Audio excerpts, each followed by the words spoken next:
Guadeloupe, actualité. L'homme suspecté d'avoir tiré sur de jeunes étudiants sur le parking de Destrélan est mis en examen pour tentative de meurtre concomitante à des vols et tentatives de vol sous la menace d'une arme. Pour rappel des faits, le 12 octobre dernier, 5 jeunes qui s'amusaient près du centre commercial ont été pris pour cible par un individu armé qui a tenté de les braquer avant d'ouvrir le feu.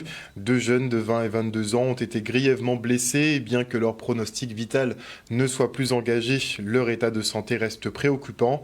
Quant aux 3 autres, ils sont toujours traumatisés par cette agression gratuite. L'auteur des coups de feu, âgé de 29 ans, lui a indiqué avoir tiré alcoolisé et en réponse à des mauvais regards. Il a également reconnu avoir volé un téléphone portable. Et on part sur le front social, puisque la vague de licenciements à la CCI des îles de Guadeloupe passe mal, très mal. 16 agents pompiers et techniciens ont été remerciés suite au changement de statut de l'aéroport opéré en 2014. Pendant près de 60 ans, la CCI a détenu la concession de l'aéroport jusqu'à son passage en société anonyme.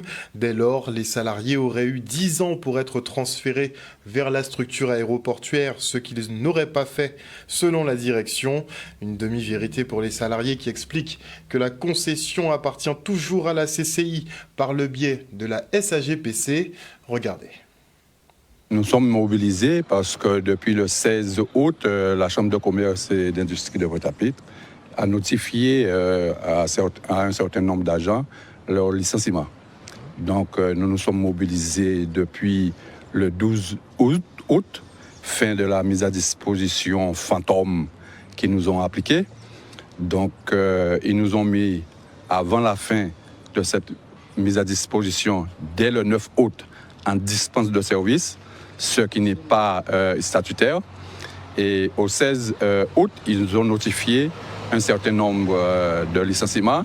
Et pour les agents protégés, le 9 octobre, avec l'accord de la DIT, encore une fois, dans des conditions opaques. La Chambre de commerce a géré l'aéroport via un contrat de concession pendant près de 60 ans.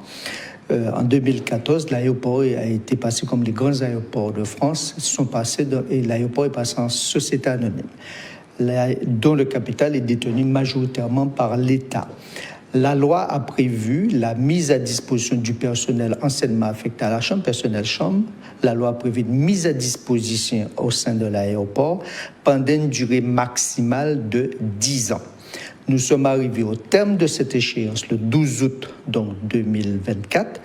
Pendant tous ces 10 ans, le personnel pouvait à tout moment demander à l'aéroport un contrat de droit privé de l'aéroport, ce qui a été fait pour 146 agents.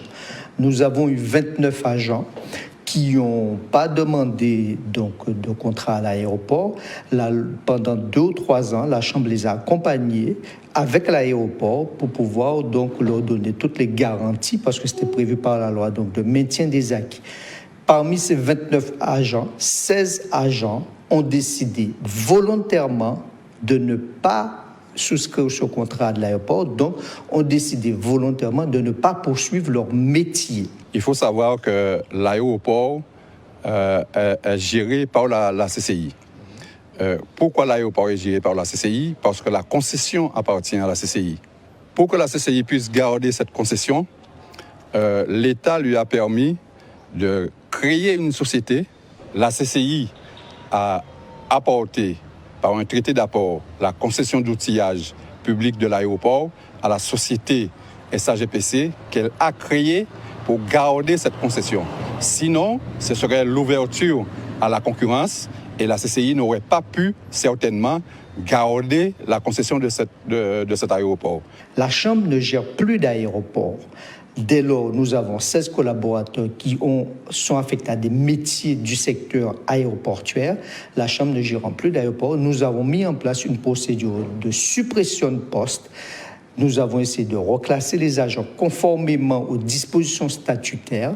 N'ayant pas eu des reclassements nécessaires, nous avons procédé donc à leur licenciement pour suppression de postes.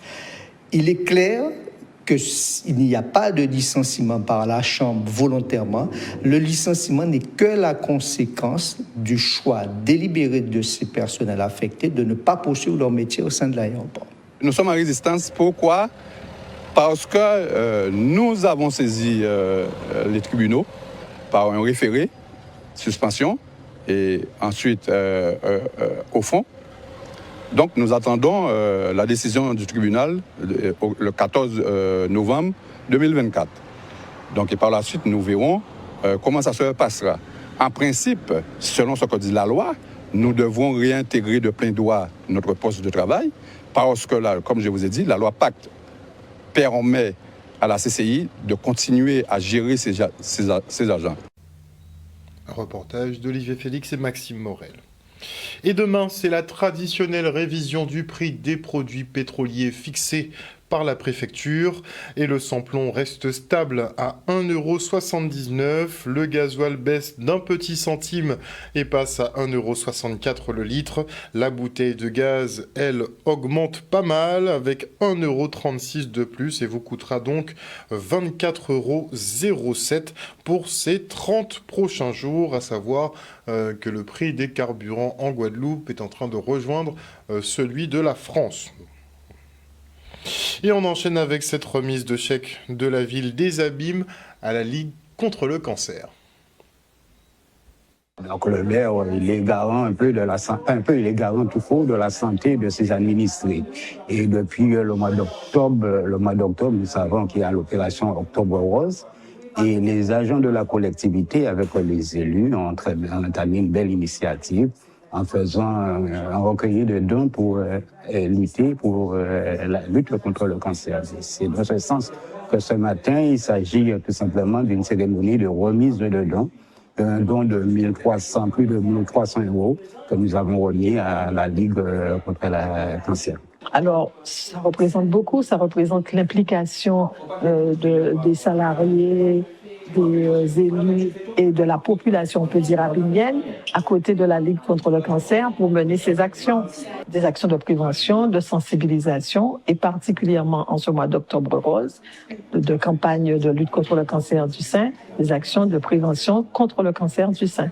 La politique de santé spécifiquement menée par le CCAS, entre autres, et la direction de la santé au travail, où nous essayons d'accompagner au maximum, pas que les agents, mais aussi la population, à travers des actions concrètes sur le terrain, accompagnement des personnes âgées à domicile, les porteurs de repas, un ensemble d'actions, en fait, je dirais, assez large, qui permet en tout cas de prendre en compte les problématiques que ces gens rencontrent au quotidien. Le don qu'on a pu réaliser, c'est l'émanation de la contribution de l'ensemble des agents. Donc en fait, les agents de la direction de la santé au travail sont passés dans un peu tous les services de la collectivité pour vendre les goodies. Donc les agents ont pu acheter des goodies, mais aussi faire des dons libres. Donc je dirais que ça a été simple, oui, parce que les gens étaient généreux. Mais en tout cas, on espère que les années à venir, on pourra récolter beaucoup plus. Nous intervenons beaucoup dans les mairies, dans les entreprises, et souvent, ça arrive que, comme ça s'est fait aujourd'hui aux Abîmes, que les salariés se cotisent pour pouvoir donner un don, parce qu'ils savent ce que ça représente pour les malades. C'est pour ça que je remercie beaucoup la ville des Abîmes et la population et les salariés de la mairie, les agents et les élus, de nous donner ce don, parce qu'ils savent que nous avons beaucoup de soins support que nous mettons à disposition des malades, plus de 14 soins support. Un reportage de Charlie Dagonia. Et le centre socio-culturel et sportif Huguette Rodanet aux Abîmes organisait un petit causé autour de la sexualité chez les jeunes. L'idée étant d'apprendre à communiquer sur ces questions qui peuvent être tabous, même si tout le monde a fait ça. Regardez. C'est un échange, c'est un petit causé autour de la sexualité, on va dire. C'est un échange entre jeunes et la professionnelle. Donc, alors notre attente, c'est que, en fait, que les jeunes, en fait, prennent les bonnes informations déjà, faites circuler autour d'eux, d'accord, faites passer les informations ailleurs, et qu'ils imprègnent de ces informations-là pour pouvoir leur protéger demain des maladies sexuellement transmissibles, mais aussi tout ce qui est autour de la sexualité. Ce que je rencontre de par ma profession et mes activités, c'est qu'en fait les jeunes rentrent rapidement dans la sexualité, sans véritablement s'interroger sur leurs propres besoins, mais ils y vont parce qu'ils voient les autres faire. Et vous savez que les adolescents sont un petit peu comme ça, ce que pensent les autres, c'est important pour eux. Voilà, donc ils y vont sans vraiment pas du tout faire attention à ce qu'ils pensent vraiment eux, personnellement. C'est leur porter avec ce groupe de parole, justement un espace où ils peuvent discuter et véritablement mieux se connaître. Quand on parlait de la sexualité en général, ils étaient un peu inquiets, je dirais, et ils veulent pas prendre cette conversation-là, en fait. Et on sentait qu'en fait, qu'il y avait une demande, puisque quand on rencontre des jeunes ici, et qui nous dit, par exemple, à 12 ans, je suis amoureux, je fais quoi? D'accord? Derrière, ils savent pas, ils connaissent pas les maladies sexuellement transmissibles, ils connaissent pas les moyens de contraception. Donc, en fait, c'est pour cela qu'on a mis cet atelier en place, pour pouvoir, en fait, faire passer des informations, pour qu'ils savent un petit peu tout ce qui est autour de la sexualité, pas forcément le gros, mais tout ce qui est autour, pour pouvoir être bien, pour pouvoir en discuter derrière, ou bien même pour leur protéger des maladies ou pour leur bien, en fait. Ah non, c'est pas une mauvaise chose. La sexualité fait partie, en fait, intrinsèque de l'être humain. Mais sauf que la consommation, ce n'est pas quelque chose à consommer. La sexualité fait partie un petit peu dans un grand monde, un grand groupe. Il n'y a pas que la sexualité active, il y a aussi les sentiments, il y a la relation à l'autre, il y a tout ce qu'on peut mettre dans l'estime de soi, la confiance qu'on a pour soi, enfin, se connaître. Et maintenant, on parle de festivités. Et à cet effet, je reçois Sandrine Dardini, qui est musicienne et DJ. Elle participera au Guadeloupe Electronic Groove le 9 novembre prochain à Duval, Petit Canal. Bonsoir. Bonsoir, Harold. Bonsoir. Alors, déjà, on veut savoir, qu'est-ce que l'Electronic Groove ? La musique électronique, groove, le groove, c'est l'alliance, c'est ensemble, c'est ça, groove, ça pulse, on va dire ça comme ça. Et l'Electronic Groove, Guadeloupe Electronic Groove, Guadeloupe. L'électronique, tout ce qui est musique électronique, donc l'électro, moi je suis DJ, mais je suis aussi musicienne. Et donc c'est l'alliance des musiques électroniques, mais que ce soit aussi bien techno, house, tout ça, allié à la musique traditionnelle, locale. On a l'impression du techno-ka. Techno-ka, mais il y a techno-bélé, il y a tout un mélange. Ça peut être le boulagueule, ça peut être aussi avec le lambi. C'est toute la musique traditionnelle en fait. C'est comment arriver à pouvoir allier tout ça. Et ça permet, si tu veux, en même temps je vais pas dire que c'est deux mondes, mais c'est pas deux mondes. C'est pouvoir s'allier justement, et essayer de créer quelque chose aussi d'intergénérationnel quelque part. C'est arriver à faire évoluer peut-être la musique traditionnelle. Faire évoluer, faire évoluer la musique techno. Ouais, c'est un ensemble de choses. On va dire que la musique traditionnelle est toujours là. On dit tradition, mais la musique traditionnelle, elle est là tous les jours. Elle est traditionnelle, mais elle est quotidienne. La musique électronique, de toutes ses variantes, de tout ce qui en découle jusqu'à aujourd'hui 2024, c'est quelque chose qui vit depuis longtemps aussi. Donc là, c'est deux chemins qui se rencontrent. Et comment on peut arriver à allier ça ensemble, et voilà, c'est un beau partage et ça va être un beau festival. On sait qu'il y a beaucoup, de plus en plus d'artistes qui travaillent justement un peu à ce type de fusion. Oui. Est-ce que ça fonctionne bien ?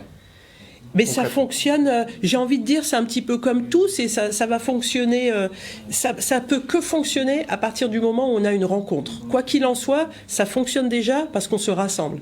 Et déjà ça, à partir du moment où on a envie d'être là, à partir du moment où on s'intéresse, à partir du moment où on rentre en résidence, ça veut dire que déjà là, ça fonctionne dans le sens où il y a déjà cette volonté de quelque chose. Donc qu'après, qu'est-ce qu'on en fait et comment on va réussir à travailler là-dessus et à fusionner là-dessus, ça va être la surprise, quoi. On va en faire quelque chose, mais est-ce que ça fonctionne ? Ça va fonctionner déjà sur la rencontre et il y aura quelque chose. Ça peut être un moment, selon tous les artistes qui seront là, ça peut être le cas qui va prendre un peu dans l'électronique, comme à l'inverse, on peut avoir un DJ qui va vraiment prendre l'électronique et qui va prendre un peu dans le cas, dans quelque chose. Et puis voilà, et on peut avoir l'émergence de quelque chose de nouveau, un peu comme l'afrobeat. L'afrobeat qui domine un peu le marché en ce moment, alors que ce sont ces mélanges justement de musique électronique un peu, avec des musiques traditionnelles africaines. Exactement, c'est tout un mélange, comme l'ama piano aussi, qui se mélange maintenant d'R&B, d'afrobeat, c'est toutes ces petites choses un petit peu, toutes ces déviances, toutes ces petites... Pas de ces déviances, j'ai envie de dire, maintenant c'est dérivé. Ouais, c'est dérivé, maintenant tu vois, on rajoute une petite couleur à chaque son et puis on lui trouve un nouveau nom. Voilà, c'est l'osmose de toute façon de toute cette...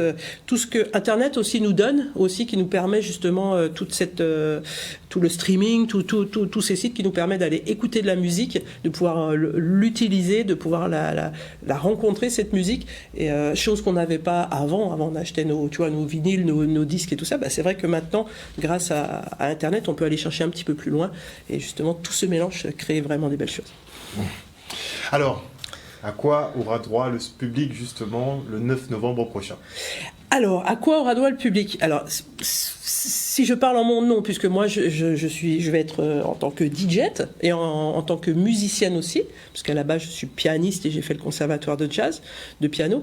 Moi en fait je vais partir, en fait j'aurai en invité Monsieur Anzala, Yvon Anzala, qui va venir en fait chanter sur toutes les chants, 50 ans de carrière, Monsieur Anzala. Donc lui il va être avec moi. C'est un honneur qui me fait d'être là, et donc on va essayer de créer quelque chose, et avec Dominique Anzala, son fils, qui lui va être au cas, il y a un mélange de percussions, et là en fait nous en tout cas on va proposer déjà cette alliance et voir ce qu'on peut faire, puisque ce qu'il faut savoir c'est que ça a lieu vendredi prochain, et que toute cette semaine-là nous allons tous quelque part nous retrouver en résidence ou en répétition. C'est cette semaine où on va commencer vraiment à dire bon, qu'est-ce qu'on fait, on va se rencontrer, donc dire à quoi s'attendre, j'ai envie de dire faut venir. Donc on invite effectivement la population à participer au Guadeloupe Electronic Groove. Ce sera le 9 novembre prochain au site de Duval à Petit Canal, pour découvrir ces fusions entre musique tech et effectivement donc nos musiques traditionnelles. Exactement, tout à fait. Merci encore. Tout à fait, merci à vous. Et on est effectivement à la veille du week-end de la Toussaint, vous le savez, et le cimetière de Trois-Rivières, lui, finalise les préparatifs pour les embellissements de tombes notamment. Regardez. Tout est en ordre, puisque nous pouvons affronter la Toussaint convenablement, puisque les préparatifs en amont, ça fait les prix faites. Donc, là, nous parés à recevoir le public demain à partir de 7h jusqu'à 21h. Justement, Ratine a précisé pour que le public grand savent que ce cimetière-là, justement, nous mettait en pancarte qui derrière moi, qu'a stipulé que ce cimetière-là ouvert jusqu'à 21h vendredi et samedi. Son tradition, la sépulture-là, quand on a peine là, son famille qui vivent dans l'Hexagone. Et ils ne peuvent pas être là. Alors, ils ont besoin de soins à l'année. Alors, nous allons mettre ça joli. Et sinon, ça va passer bien. Tout le bien la fête. On va voir que ces jeunes-là qui là, ils ont certaines organisations. C'est-à-dire qu'ils sont routinés. Ils sont là pratiquement toute l'année. Ils ont des clients. Et ça a une bonne symbiose. Ça va fait bien. Ils ont rigolade. Ils vont passer un bon petit moment. Celle qui est gêné, nous, là, c'est là, il a tombé. Regardez, tout le monde a fait faux. Durant toute la semaine, justement, depuis le début des vacances, on est au cimetière. On se dévoue justement à la population pour pouvoir aider ceux qui n'ont pas le temps, ceux qui ne sont pas forcément en mesure de nettoyer les tombes. Donc, on a tout ce qu'il faut, les seaux, les brosses, la peinture pour quelques-uns. Donc, on se relaie un peu les tâches, on essaie de se distribuer les jobs et on essaie de demander le minimum possible pour pouvoir aider le maximum et faire ce qu'il y a à faire. Du coup, on est là jusqu'au dernier jour. Donc, là, on est l'avant-dernier jour, je crois. Demain, c'est la dernière ligne droite. Donc, j'invite tout le monde à venir le plus tôt possible pour nettoyer, pour que tous les cimetières soient propres avant la fin, quoi. Nous mettons Tibé-Sable en fond là qui permet à ce que le public là, justement, pas utiliser de l'eau, parce que nous avons parlé des dengues, nous avons parlé de tout ce qu'il faut en matière de santé publique. Donc, pour éviter que, justement, nous entrions dans ces problématiques-là, nous, la collectivité, en amont, nous mettons Tibé-Sable en fond là qui permet à ces gens-là pas utiliser de l'eau là. Ils prennent sable là, prioriser sable là pour les fleurs qu'ils ont apportées pour les effets. Et avant de se quitter, je reçois un invité exceptionnel, à savoir Dieudonné Malambala. Bonsoir Dieudonné. Bel bonsoir à vous tous. Alors effectivement, tu viens d'atterrir ici en Guadeloupe pour un nouveau spectacle autour de la vie chère. Tout à fait. On a adapté un spectacle qui existait avec Jamel, qui est un imitateur incroyable. C'est le nouvel imitateur francophone. Et donc, il me permet de pouvoir jouer avec Macron, et lui répondre sur des sujets qui nous intéressent et qui intéressent les Guadeloupéens, puisque c'est la vie chère et plein d'autres sujets. Alors, une nouvelle formule, puisque tu as l'habitude d'incarner tes autres personnages. C'est ça. Mais là, tu veux... Alors là, j'incarne un peu... Non, mais j'incarne quand même, par exemple, un président africain qui parle avec Emmanuel Macron, Sarkozy qui parle avec un terroriste. Donc on a quand même des situations assez cocasses et qui correspondent bien à l'époque actuelle. Alors, effectivement, la thématique, on va dire, de la vie chère, par le biais des béquets, c'est une thématique que vous avez abordée depuis plus de 10 ans maintenant. C'est ça, le rôle des béquets, le système que je condamne, que je critique, encore une fois sans haine, hein, moi je n'ai pas de... Mais c'est simplement, il faut bien que la France se regarde en face, elle évolue, et peut-être que par le rire, de temps en temps, on est la soupape qui manque, quoi. Mais est-ce qu'on peut dire qu'on a une croisée des chemins quand on voit un peu ce qui s'est passé, par exemple, en Kanaki ? Bien sûr, alors je soutiens à 100% évidemment, même si c'est dur en ce moment, Christian Tin incarcéré, donc le chef du FLNKS, mais il y a un vent de liberté qui parcourt ce monde, et des convulsions terribles, que ce soit à Gaza, que ce soit au Mali, que ce soit un peu partout en Afrique, mais il y a quelque chose qui s'installe et c'est très très positif, et moi j'ai toujours été à parler de cette justice que tellement de gens attendent. On fait partie d'un peuple, les afro-descendants, on est patients, mais ça serait bien que ça change un peu, quoi. Donc ce qui se passe en Martinique ne vous étonne pas ? Non, ce sont mes enfants, je suis fier de ce qu'ils font. Donc, spectacle demain ? Oui. Demain, demain soir, 20h. Lieu tenu secret, comme d'habitude ? Non, là, on peut le dire, c'est Ankanla. Au milieu des champs de Cannes. En plus, pour moi, ça a tellement de sens. Donc, on va vraiment bien rigoler demain soir. Outremernews.fr, le site de l'actualité Outre-mer, 24 heures sur 24 et 7 jours sur 7. Retrouvez la chaîne Outremer News sur YouTube.